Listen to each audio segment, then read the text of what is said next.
Connaît-on les âges de survenue des cancers bronchopulmonaires?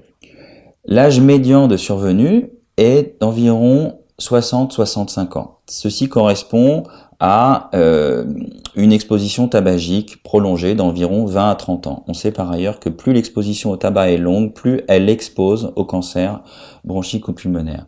Mais nous avons des patients jeunes qui sont atteints de cancer bronchico-pulmonaire.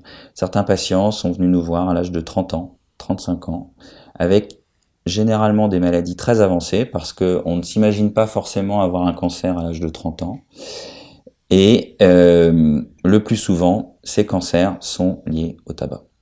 Y a-t-il d'autres substances toxiques qui peuvent entraîner des cancers bronchopulmonaires chez les jeunes? Le premier fléau est le tabac sous toutes ses formes et le tabac consommé avec du hashish est notamment un facteur de risque majeur. Les patients que l'on rencontre avec un diagnostic de cancer bronchopulmonaire à la trentaine sont le plus souvent des grands fumeurs de joints.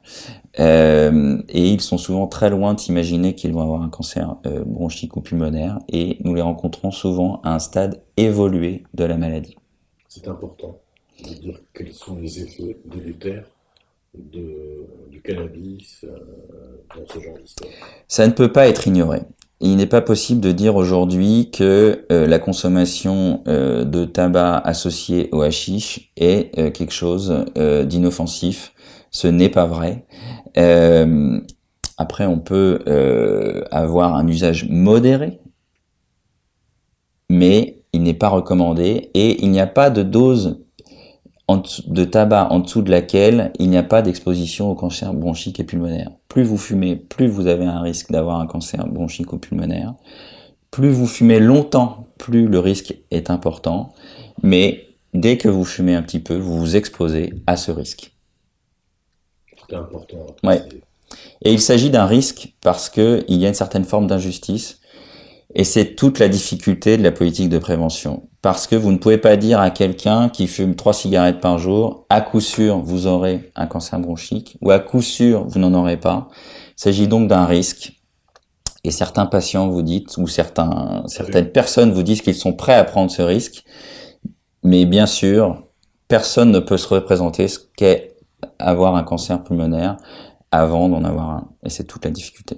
Juste, il faut rajouter qu'il y a des susceptibilités particulières et qu'il y a des personnes qui ne fument pas, qui fument très peu, Bien qui sûr, peuvent développer un cancer bien bronchopulmonaire. sûr. Bien sûr.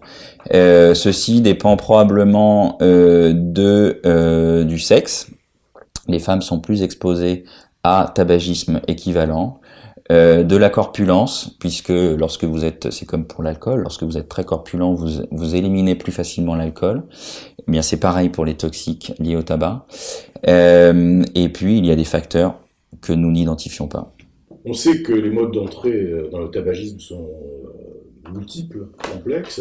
On sait aussi qu'un jeune qui va commencer à fumer, souvent le fera par identification au père, ou en tout cas à l'image parentale, ou à l'image d'un adulte, et aussi pour rentrer dans un groupe, faire partie d'un groupe, c'est une sorte de rite initiatique qui lui permet de participer au groupe. Et on sait aussi, puis il y a des études très, très précises qui ont été faites, qu'il ne sert à rien de montrer des images absolument horribles pour faire cesser le tabac.